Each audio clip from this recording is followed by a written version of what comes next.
एकीकडे सूर्य आग ओकतोय, उष्णता प्रचंड वाढली आहे, त्यातच पाणी टंचाई निर्माण झाली आहे. याही परिस्थितीत जुन्नर तालुक्याच्या पश्चिम पट्ट्यातील शेतकऱ्यांनी आपल्या शेतामध्ये जांभळ्या रंगाच्या शेवंतीचं उत्पादन घेऊन भरघोस असा नफा मिळवलाय. आपण या ठिकाणी पाहू शकताय, या शेतकऱ्यांनी अगदी डोंगर माळरानावरती हे शेवंतीचं पीक घेतलंय आणि खरं तर इतर पिकांना अगदी कमी बाजारभाव मिळत असताना 10 ते 15 रुपये इतका कमी बाजारभाव मिळत असताना ह्या जांभळ्या रंगाच्या शेवंतीच्या पिकाला मात्र 100 ते 150 रुपयांचा बाजारभाव मिळत आहे.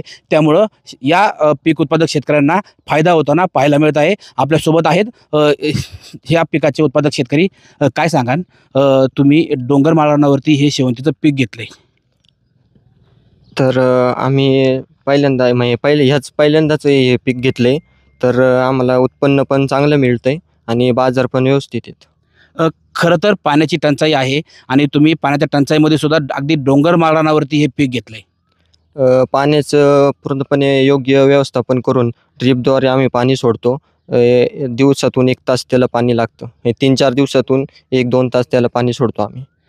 खरं तर इतर फुलं जी आहेत, सफेद शेवंती असेल, बिजली असेल किंवा झेंडू असेल, ह्या फुलांना अगदी 10 ते 15 रुपये किलोला बाजारभाव मिळतोय. मात्र या शेवंतीला 100 ते 150 रुपये किलोला बाजारभाव मिळतोय. हा फरक कशामुळे आहे? कारण सप्लाय ह्या फुलाला गळीत कमी असते. त्याच्यामुळं जेवढं मला मार्केटमध्ये कोणतीही वस्तू असू तर त्याचे सप्लाय कमी झाला का ते मार्केट त्याचं वाढतं आणि त्या फुलाचं म्हणजे त्याच्या कलरवर आहे. कलर जर फिक्का झाला तर मार्केट पण कमी होतं.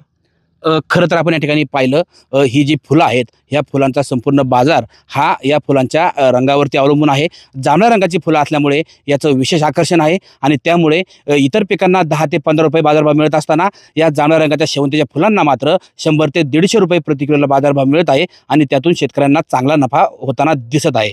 सचिन तोडकर, न्यूज 18 लोकमत, जुन्नर, पुणे.